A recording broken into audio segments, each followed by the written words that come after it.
హెబ్రోలుకు రాసిన పత్రిక 4వ అధ్యాయము 15వ వచనం ఒకసారి చదువుదాం. మన ప్రధాన యాజకుడు మన బలహీనతలందు మనతో సహానుభవము లేనివాడు కాడు, కానీ సమస్త విషయములలోనూ మన వలెనే శోధింపబడినను ఆయన పాపము లేనివాడుగా ఉండెను. హల్లెలూయా.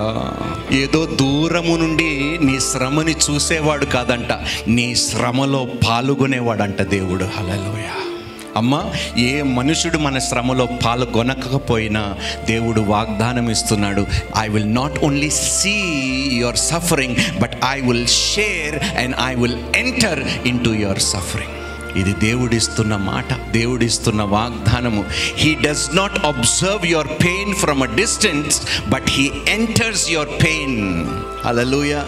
మీ శ్రమలో ప్రవేశించి మీ శ్రమలు తన మీద మోపుకొని మీ శ్రమలలో పాల్గొనవాడుగా ఉన్నాడు దేవుడు. Hallelujah. Please, whatever your going through is temporary అని అర్థం చేసుకోండి. ఇది తాత్కాలికము మాత్రమే. రాత్రంతయు ఏడ్చినను ఉదయము. హల్లెలూయా.